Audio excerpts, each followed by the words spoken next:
గంభీరావుపేట మండలం నర్మల గ్రామంలో పవిత్రమైనటువంటి అతిపెద్ద శివాలయం నిర్మిస్తామని చెప్పి పేరుతో ఇక్కడ ఉన్నటువంటి కొంతమంది నాయకులు, కొంతమంది ఫుడ్ కంపెనీ పేరుతో 360 ఎకరాల భూమిని ఇలా ఫుడ్ కంపెనీ అని పేరు చెప్పి ఇలా రైతుల దగ్గరికి గుంజుకోవడం జరిగింది.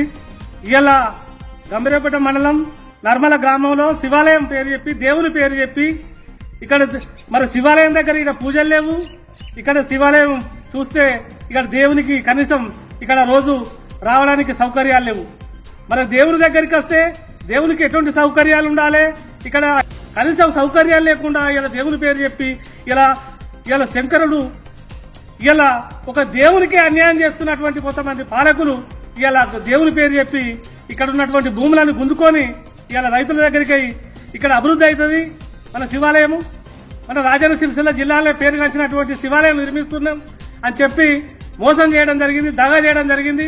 ఇక్కడ చూస్తే శివాలయం దగ్గర నీటి సౌకర్యం లేదు. సౌకర్యం లేకుండా